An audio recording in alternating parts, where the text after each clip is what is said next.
Hi everybody, it's Jenn from McCreath. July 1st, 2022. Well, it doesn't seem a lot of my Wimbledon previews and prediction videos are getting very many hits, so we're going to try something a little different here.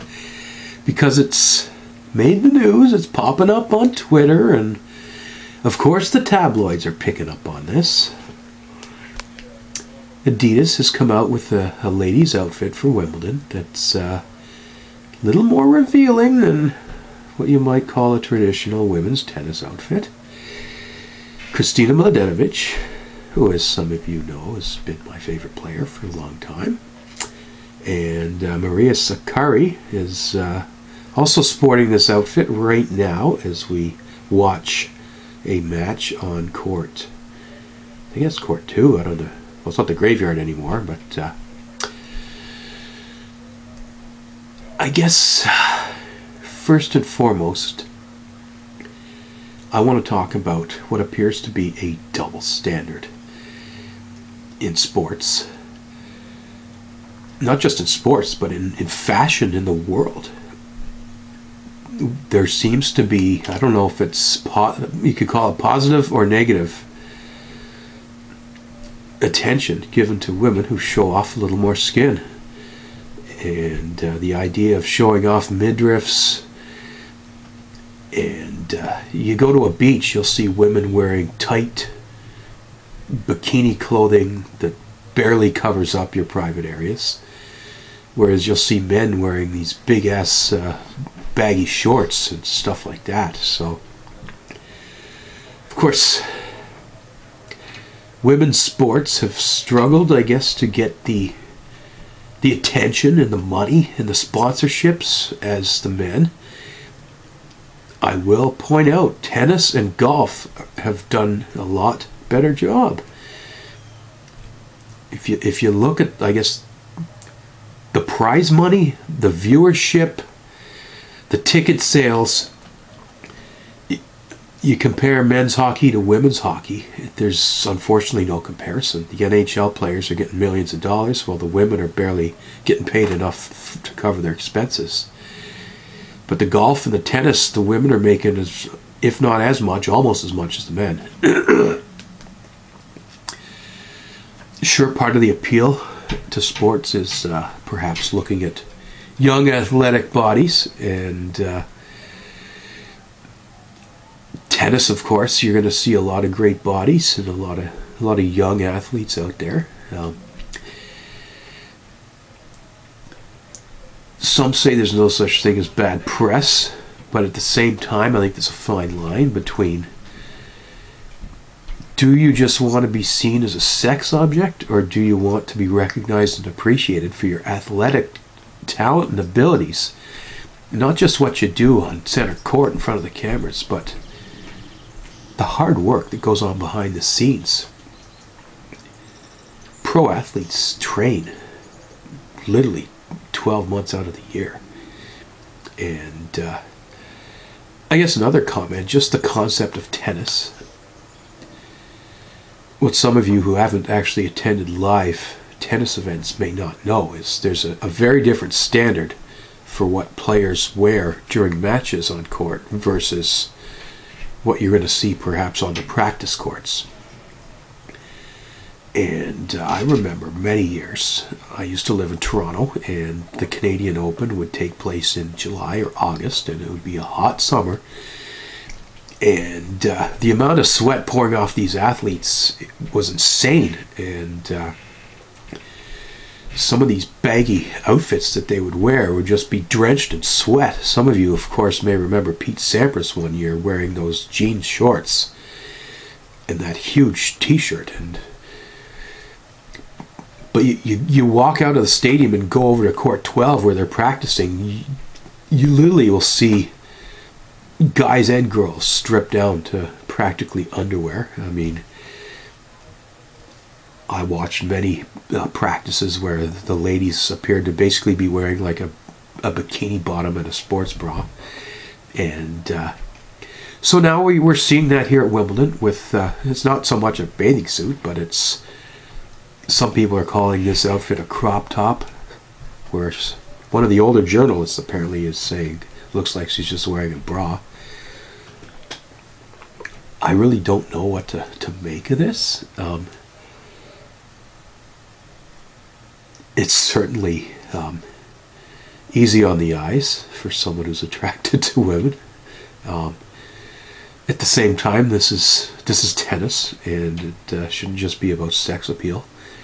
And my love and interest in the sport of tennis goes beyond sex appeal and specifically goes into the athletic side of things. I'm not really sure I have an opinion on this. I mean, I don't make the rules, and I love watching the tennis. I don't care what the players are wearing. If there's pro tennis on television, I'm going to watch it. Men and women or mixed doubles, I like it all. I mean, I'm a big tennis fan. Yeah, I'm a trans woman who's also out as a lesbian. I'm attracted to women, but again, what would we say if, say, Roger Federer or Novak Djokovic were to come out on center court wearing a Speedo and, I don't know, some sort of, I don't know what the male equivalent to this Adidas outfit would be. I'm sure there are male players who are wearing male Adidas outfits, but again, it comes back to that double standard. There's almost an expectation in some ways that women will dress more sexy than men in sports.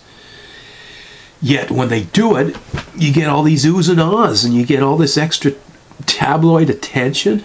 I mean, I guess ultimately there's an issue here that we don't seem to have equality, just the fact that there's a double standard. I don't know.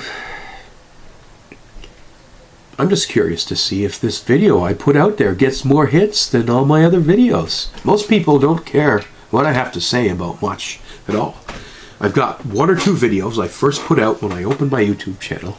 I went viral because I was out as a transsexual person in 2008. And at that time, it was very unconventional for trans people to have mainstream media coverage in a positive light. So I literally put out some videos. They're actually not it's not my content.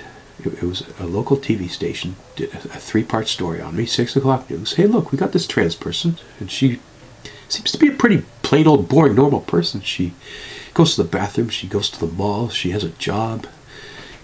And I got 200,000 hits on one of those videos.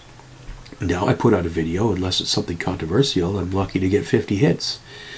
So yeah, we're talking about the bra right now, and Maria Sakkari, I mean, she's an amazing tennis player. And yeah, I will say, I'm watching her play right now.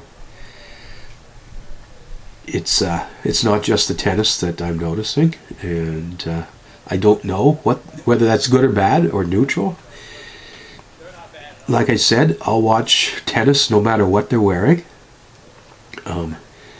Yeah, I'm a little bit distracted by the outfit, and not that there's necessarily anything wrong with that. I don't know. What do you people think? The goal here is to just grow the sport and get more people paying attention. I mean, there's a lot of competition for entertainment money. Every sport is trying to get fans involved. We as a planet are trying to get people active. I think the idea of having pro athletes featured on television is to get more people interested in playing sports. We know there's a problem in this world with people either not getting enough exercising or not eating healthy. Maybe if people see a Christina Mladenovic or a Maria Sakkari out on TV looking really good in a crop top or bra, whatever outfit you want to say, maybe people will say, I want to look like that too. I'm going to go join a gym, or I'm going to go out for a run, I'm going to play tennis. I don't know. Well, there's my video. Yeah, what do you think, folks? Sex appeal is not... And again, let's go back 30 years. We all remember Andre Agassi, image is everything. Here's a guy who dressed in some very flashy outfits, and some people were saying he was going somewhat feminine. He wore a lot of pink, especially in the 1990 French Open. We'll never forget that outfit. Yeah. What do you think, folks? Is this good for tennis? Is it good for sports? Is it good for women? Or does this proliferate the double standard? I don't know. But yeah, I'd love to see Roger Federer put on an outfit like that and see what the reaction is, because I know it would be different. And that's perhaps why this is so controversial. Anyway, enjoy the tennis. Yeah. I'm going to watch the rest of this Sakkari match now, and I'm going to enjoy watching it. Thanks for watching, everyone.